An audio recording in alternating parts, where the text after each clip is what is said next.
नमस्कार। अल्पसंख्यक मोर्चा के अध्यक्ष बनने के बाद मैं सभी प्रदेशों में जाकर जो हमारे अल्पसंख्यक मोर्चे के कार्यकर्ता हैं, साथी हैं, उनसे भेंट करके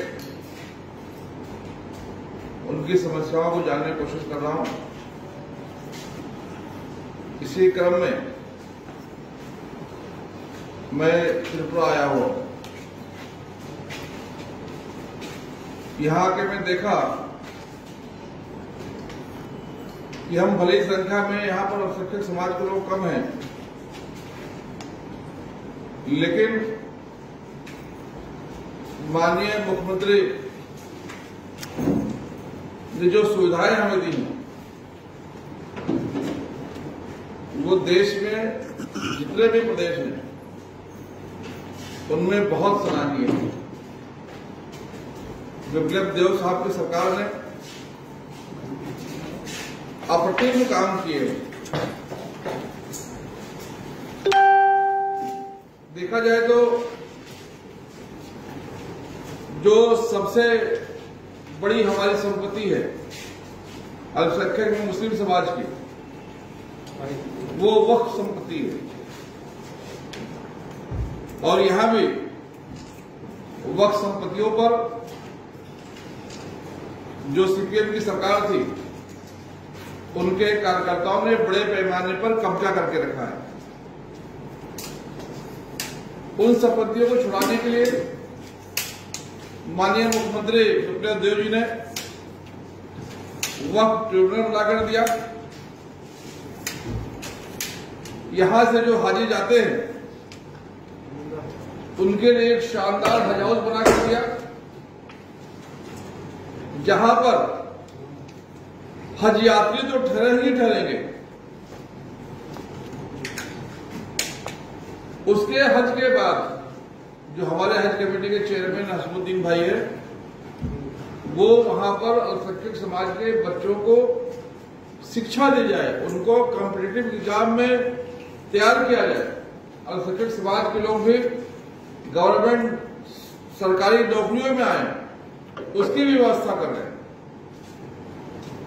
शिक्षा में मैं कई मदरसों को विजिट किया हूं। मैं तो ये कहता हूं कि देश भर के मदरसों को एक बार त्रिपुरा के मदरसों में आकर देखना चाहिए।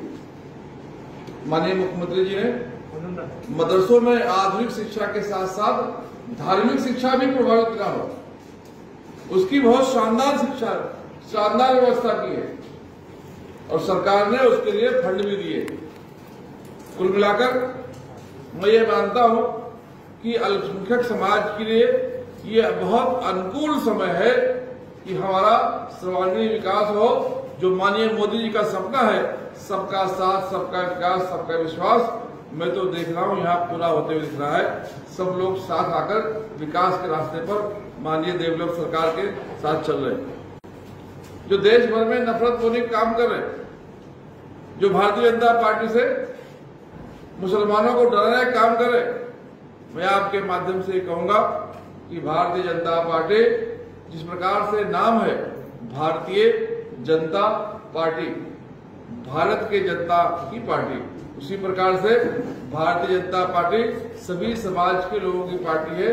इससे सबको जुड़ना चाहिए और हमारे लिए तो ये बहुत गर्व की बात है कि भारतीय जनता पार्टी को बनाने में मुसलमानों का भी योगदान है। इससे हमें डरने की आवश्यकता नहीं है, इससे हमें जो डराते हैं उनसे सावधान रहने की आवश्यकता है।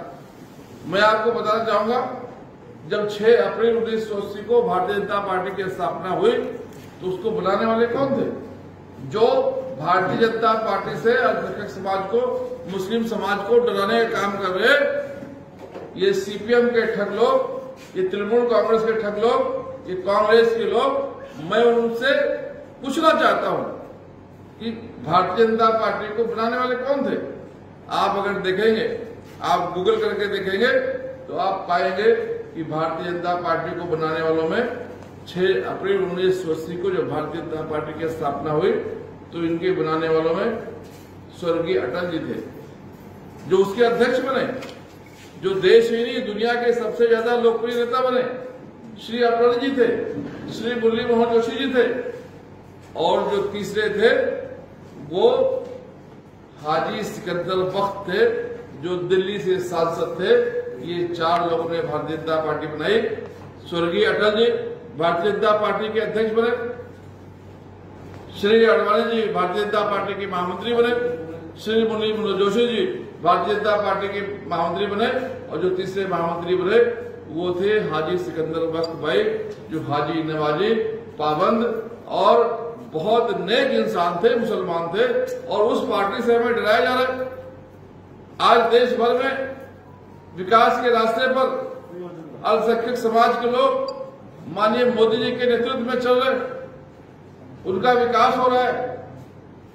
कांग्रेस की सरकार में, सीपीएम की सरकार में, लेफ्ट की सरकार में कभी मुसलमानों की तरफ लोगों ने देखा नहीं, सिर्फ उन्हें वोट बैंक के रूप में इस्तेमाल किया। न उनकी शिक्षा की व्यवस्था की, न उनके स्वास्थ्य की व्यवस्था की, न उनके रोजगार की व्यवस्था की। सारे व्यवस्थाओं से दूर रहा मुसलमान, सिर्फ वोट बनकर रह गया। जो यहाँ पर त्रिपुरा का सर्विस कमीशन है, पहली बार 3 मुस्लिम साथी हमारे यहाँ जो सर्विस कमीशन है, टीसीएस कहते हैं उसको, टीसीएस में शामिल हुए। पहली बार ऐसा हुआ है कि हम बड़े ओहदों पर जा रहे हैं। मैं यहाँ के जो हमारे अल्पसंख्यक समाज के लोग हैं, मुस्लिम समाज के लोग हैं, मैं उनसे अपील करने आया हूँ कि बहुत ताकत के साथ भारतीय जनता पार्टी से जुड़िए। जो माननीय विप्लव सरदेव जी की सरकार है, उसके ताकत के साथ खड़े होइए। जो सरकार ने योजनाएं बनाई हैं, जो केंद्र की योजनाएं हैं, जो शिक्षा में हमें स्कॉलरशिप मिलता है, जो यहाँ का जो कारीगर है, जो कुशल कारीगर है, उसके लिए सरकार ने व्यवस्था की है ट्रेनिंग की, कौशल विकास की, उसमें हमें शामिल होकर उसका लाभ लेना चाहिए। जो सरकार ने व्यवस्था की है, जो गरीब लोग हैं, जो व्यापार करना चाहते हैं, उनके पास पैसे नहीं है, जो सरकार ने व्यवस्था की है मुद्रा लोन की, उसमें हमें शामिल होना चाहिए। कुल मिलाकर जो सरकार ने हमारे व्यवस्था की है उसमें शामिल होकर हमें विकास के रास्ते पर चलना चाहिए, हमें भारतीय जनता पार्टी के साथ जुड़ना चाहिए। ये मैं यहाँ के अल्पसंख्यक समाज से, विशेष रूप से मुस्लिम समाज से अपील करने आया हूँ। आइए भारतीय जनता पार्टी के साथ जुड़िए। माननीय मोदी जी ने जो सपना देखा है, एक ऐसा सपना न्यू इंडिया का, ऐसा भारत जहाँ पर आतंकवाद ना हो, जहाँ पर दहशतवाद ना हो, जहाँ पर नक्सलवाद ना हो। मुझे खुशी इस बात की कि लेफ्ट की सरकारों में, सीपीएम की सरकारों में त्रिपुरा में खुलेआम गोली मार दी जाते थे, लोगों को किडनैप कर लिया जाता था, उनका बोलबाला था। आज जब यहाँ पर भारतीय जनता पार्टी की सरकार आई है तो नक्सलवाद समाप्ति की ओर है, खुलेआम बिना डर के लोग घूम रहे। ऐसा भारत बनाने का जो सपना माननीय मोदी जी ने देखा है, जहाँ नक्सलवाद ना हो, जहाँ दहशतवाद ना हो, जहाँ सबको रोजगार ना हो, जहाँ धर्म के नाम पर लड़ाई ना हो, जहाँ जातिवाद ना हो, ऐसे भारत को बनाने के लिए हमारा मुस्लिम समाज भी भारतीय जनता पार्टी के साथ आए। माननीय विप्लव देव जी की सरकार को राज्य में मजबूत करे, माननीय मोदी जी की सरकार को केंद्र में मजबूत करे, और ऐसे सर्वांगीण विकास के लिए हम साथ आकर न्यू भारत, न्यू इंडिया को बनाने में हम माननीय मोदी जी का साथ दे। इस अपील के लिए मैं आया।